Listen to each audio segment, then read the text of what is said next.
datang di media pembelajaran online. Selamat pagi, Namo Buddhaya. Sebelum kita masuk ke materi pembelajaran yang baru, yaitu tentang manusia seutuhnya, kita tangannya Anjali, kita baca Namaskara Gata.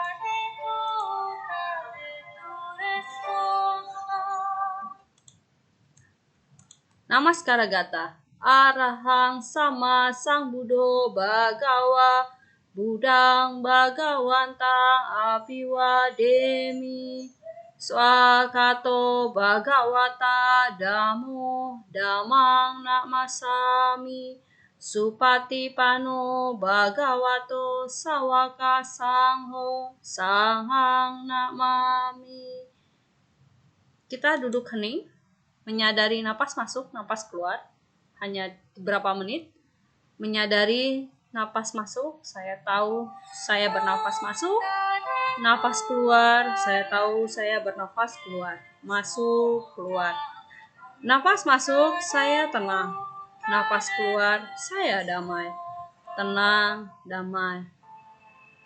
Napas masuk di pagi hari, semoga saya dapat belajar dengan baik.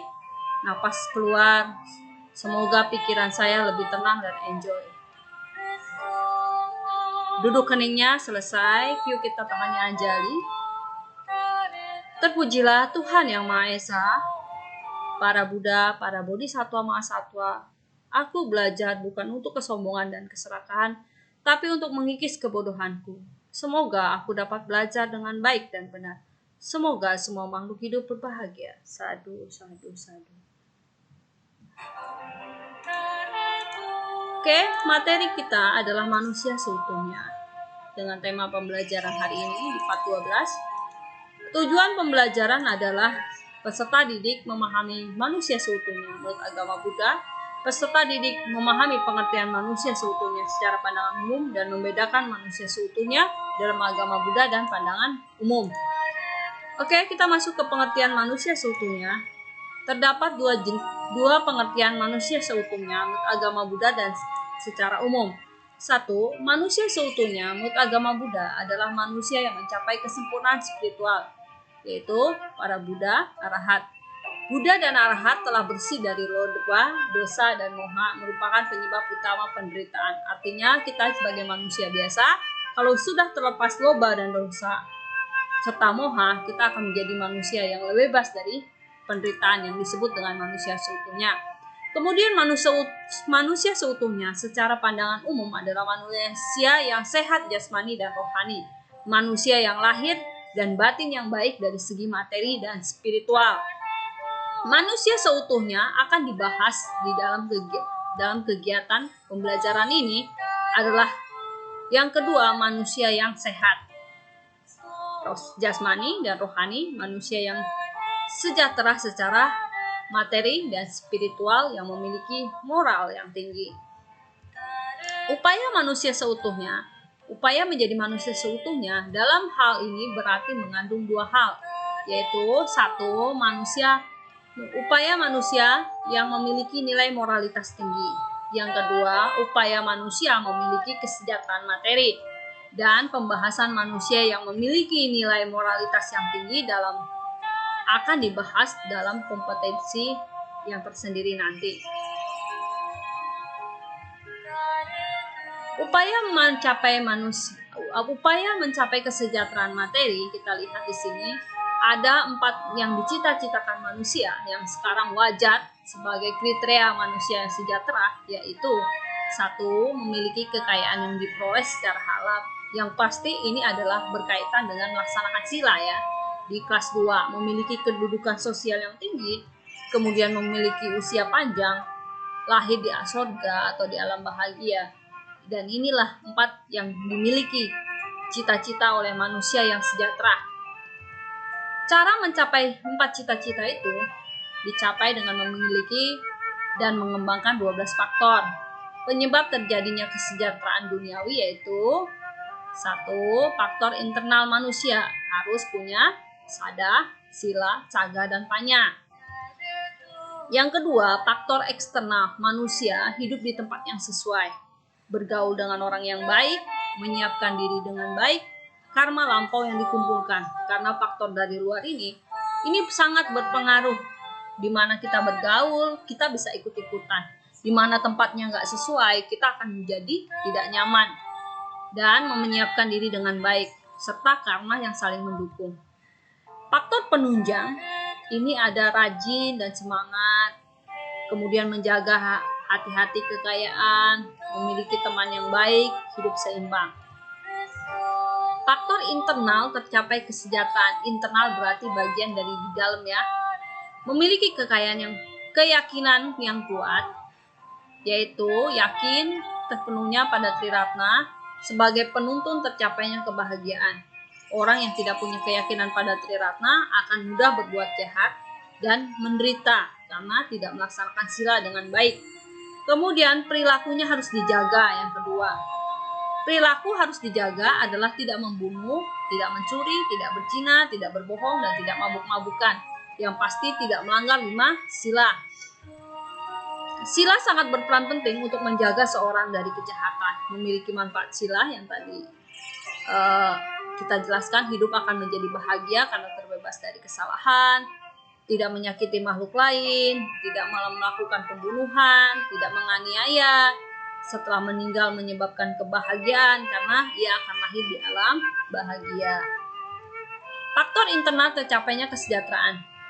Memiliki kemurahan hati, yaitu rasa ingin berbuat baik kepada makhluk lain, bebas dari kekikiran, murah hati, mudah memberi pertolongan, dan gembira berdana.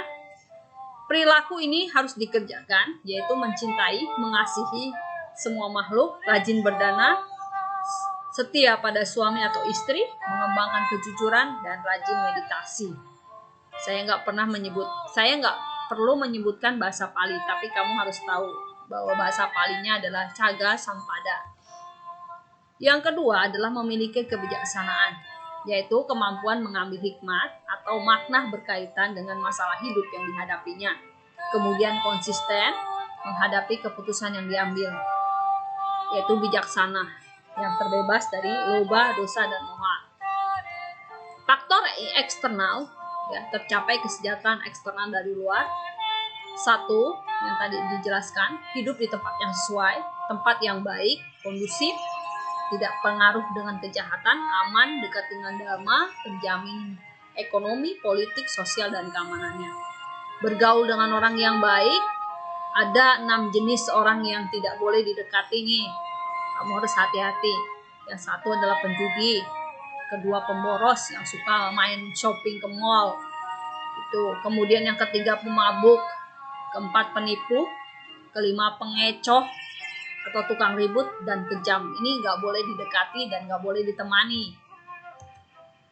4 faktor yang menyebabkan eksternal ya kesejahteraannya, yaitu menyiapkan diri dengan baik.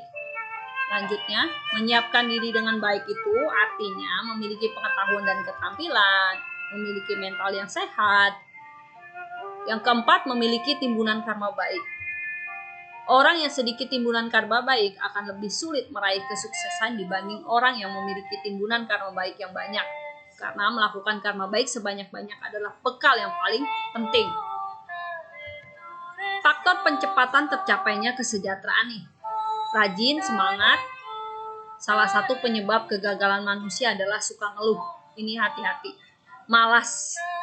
Karena itu tugas-tugas harus dikerjakan supaya rajin. Mulailah dari sekarang supaya kita harus rajin.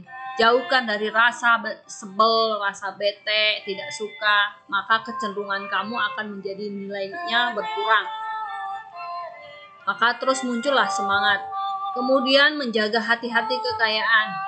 Terdapat 6 hal yang menyebabkan habisnya kekayaan dan harus dihindari untuk menjaga kekayaan yang telah diperoleh. Menghindari yaitu mabuk-mabukan, suka keluyuran, ketagihan dengan tontonan atau hiburan, berjudi, malas-malesan, dan berteman dengan orang jahat. Penyebab orang hilang harta kekayaan, tidak mencari atau menambah miliknya yang hilang. Memperbaiki miliknya yang rusak, tidak memperbaiki ya, didiemin aja. Kemudian tidak bersikap sedang menggunakan kekayaan. padahal digunakan itu kan jadi habis. Kemudian hartanya dikelola oleh orang yang bermoral buruk, makin habis. Faktor pencepat tercapainya kesejahteraan: punya teman yang baik, ya. Kalau punya teman yang baik pasti akan mengajarkan cara-cara yang baik. 1, tidak menjadi teman yang tamak. 2, tidak menjadi teman yang banyak bicara, sedikit bekerja tapi membual. Hati-hati. Tidak menjadi teman penjilat yang udah ada maunya baru deketin. Tidak menjadi teman pemboros. Hidup seimbang adalah pengeluaran melebihi pendapatan, tidak pelit. Ya. Buddha berikan gambaran tentang hidup seimbang dalam menggunakan pendapatan dengan cara 25% dibelanjakan untuk keperluan sehari-hari, 50% untuk usaha, 25% untuk disimpan. Ini ada di dalam Sigala Sutta. Jadi cara mengolah keuangan juga Buddha udah kasih petunjuk, tinggal bagaimana kita bisa melakukan dengan baik, ya. Oke, sekian. Namo Buddhaya.